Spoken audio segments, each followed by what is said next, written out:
Today, I'll show you how to make a spooky fun Halloween decoration.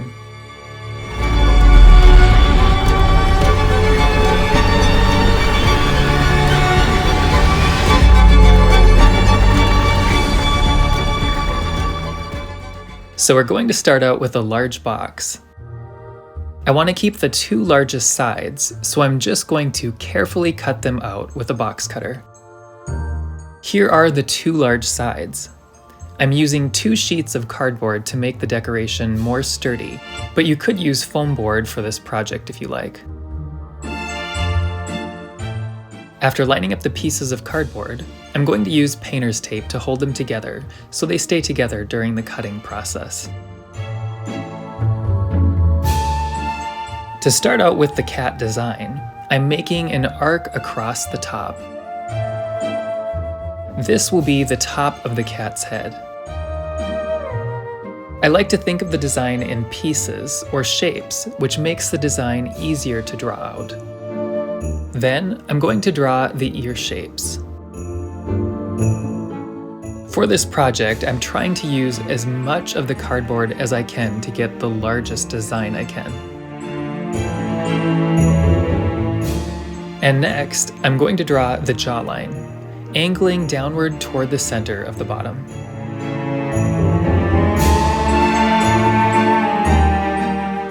I drew a simple eye shape on paper and cut it out to use as a stencil.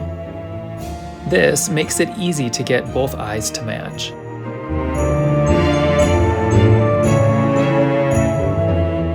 After the first is drawn, I flip the paper mirrored over onto the other side to trace, as the eye shape itself isn't completely symmetrical.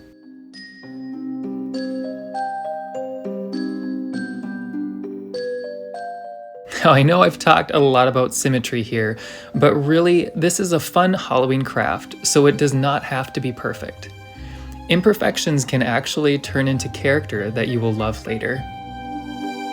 I'm just going to draw a little nose here to give a place to base the mouth shape off of. The mouth is like a bent, narrow oval shape, but it swoops up to the nose. And you can see the first attempt of drawing the shape wasn't symmetrical, so I'm going back in to slowly redo the lines until I like the shape. This entire piece will be painted, so extra pencil lines won't matter. Just make sure not to press the pencil too hard onto the surface, as it can make an indentation line that paint can catch in during a later process.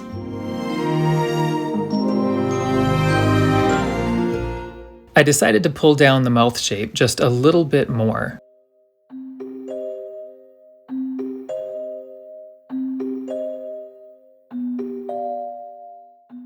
And here is the design, all ready to cut out with a craft knife. Be incredibly careful when using these. Always cut on a surface that you don't mind getting damaged, and always have good control over the craft knife. Take your time with this step.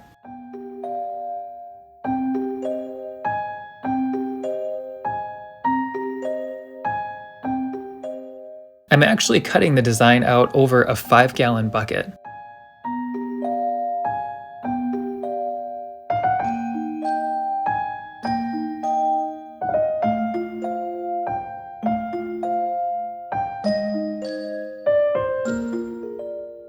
I'm going to save this mouthpiece and make it into the 2 stands for the screen.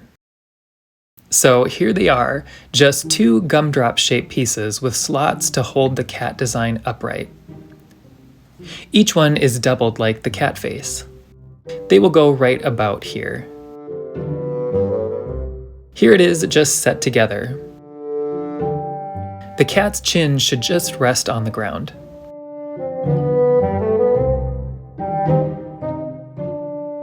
I am going to remove some of the painter's tape, but leave 1 piece to hold the design together a little for the gluing steps coming up.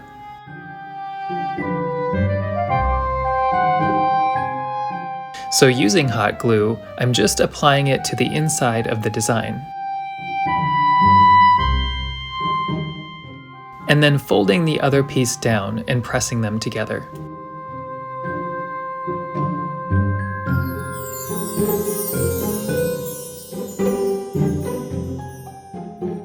Next, I'm going to put the feet on. The doubled cardboard is already glued together, so I'm just gluing that to the cat face.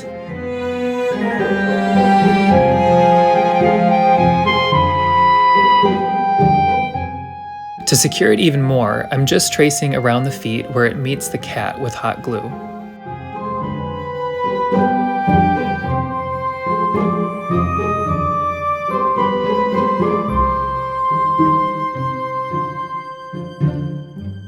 And to save time, I'm going to bring the screen outside and paint it with this matte finish black spray paint. While that is drying, I'm going to start working on the eye and mouth inserts. Using a clear piece of plastic that is large enough to cover the eye, some brown tissue paper, and some Mod Podge, I'm going to apply Mod Podge with a brush to the entire plastic surface.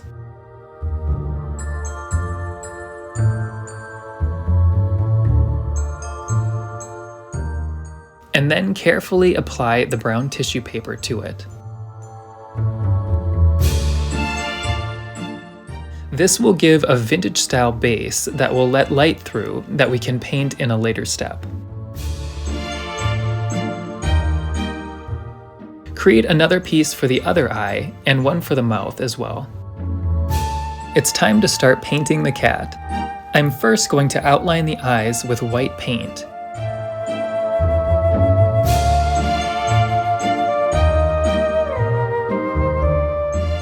And then pull out the lines at the eye's edges just a little.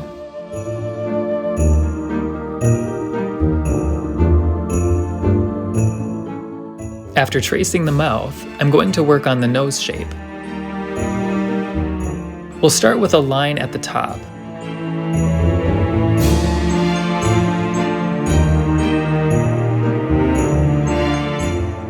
And make them curl downward on each end.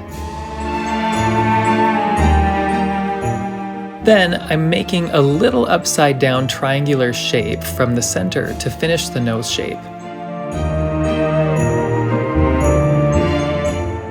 Little dash lines will start accenting the ears.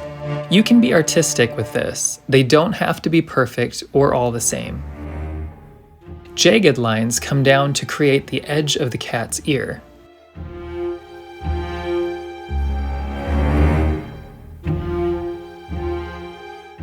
Long whisker lines flare up from above each eye. And some short lines accent the eyes.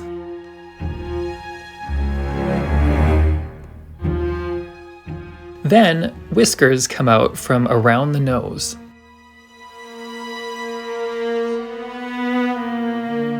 To give the cat a spookier, jagged look, I'm painting some V-shaped and dashed lines on the sides here. This is a good way to get a shaggy look without having to cut out jagged lines.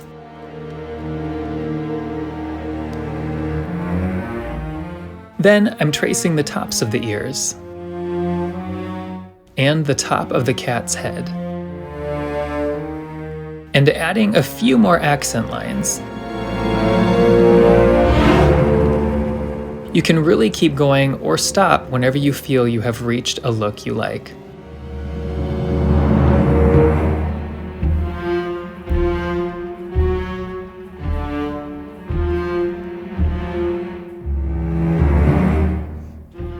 Here it is so far.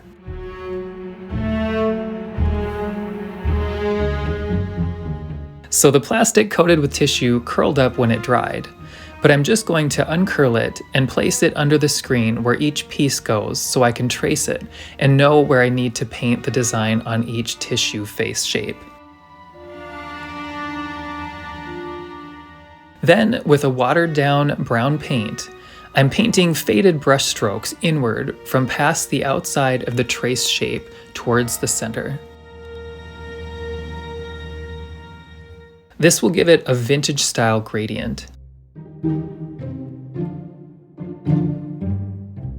After that dries, it's time to paint the cat's teeth.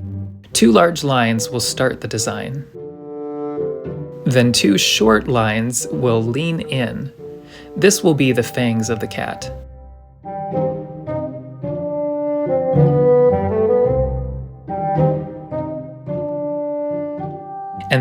I'm going to fill in with shorter teeth shapes inside the two large teeth.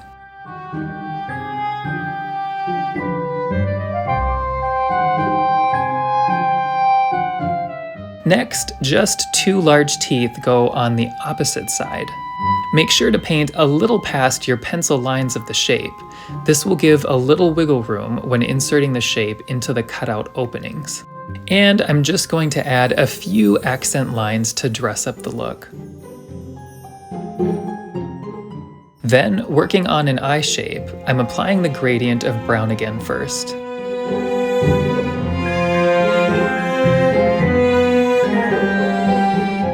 And then creating a large fang-like shape. The other eye will be painted opposite this to mirror the angle.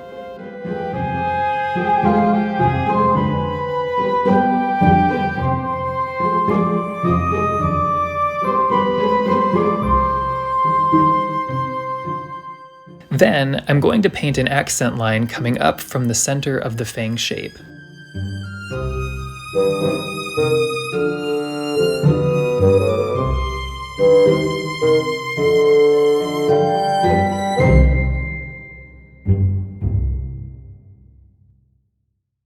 Using hot glue, after lining up the shape with the cutout opening, I'm going to apply the tissue shape to the back of the screen, making sure the painted side will be viewable from the accent painted side of the CAD screen.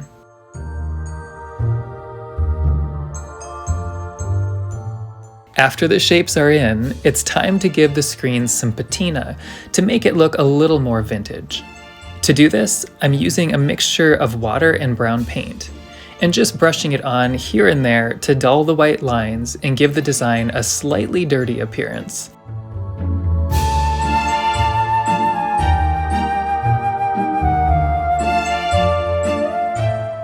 I'm going to do the same thing with some watered down white paint, but make sure to keep the brush only damp so it is dry brushing. Practice this step on the back first to make sure you get the look you want.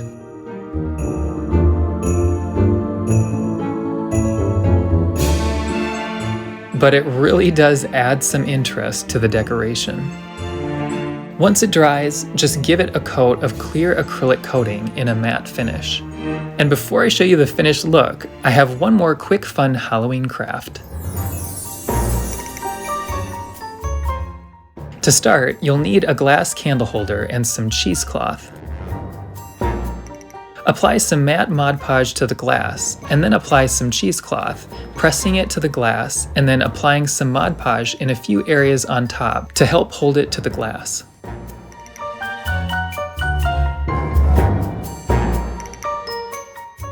Continue this until it's covered, trimming the excess away and brushing down the edges.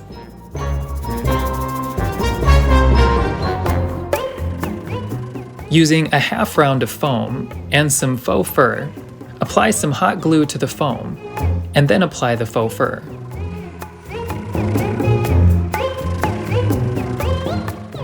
Do this until the rounded side is coated in faux fur, trimming away the excess.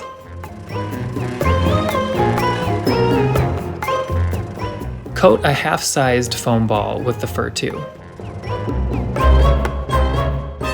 The little ball will be the head to the larger body piece of a spider. Jumping over to work on a small spider quick, cut two black bump chenille stems in half, line them up, and twist them together at the center.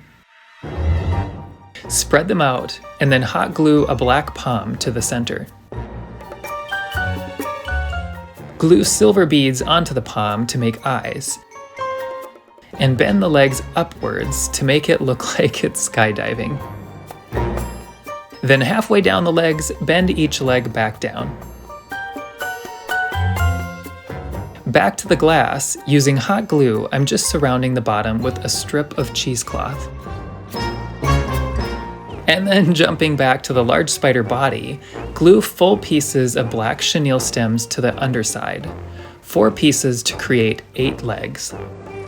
Then bend them outward, and like we did for the little spider.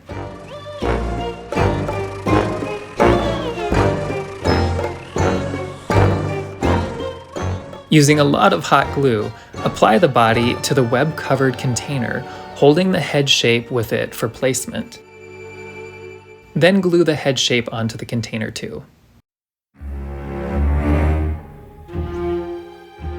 Now it's time to shape the legs to the container.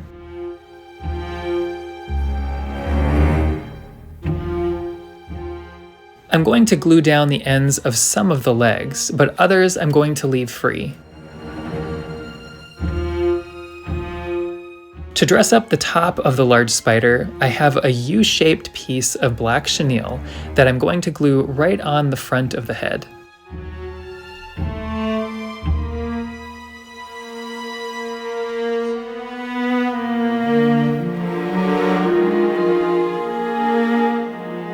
Then it's time to give him some silver eyes too.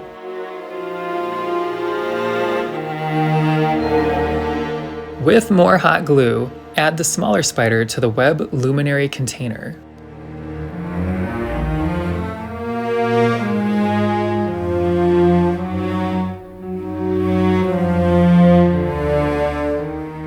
Here it is, and coming up, I'll show you the finished look.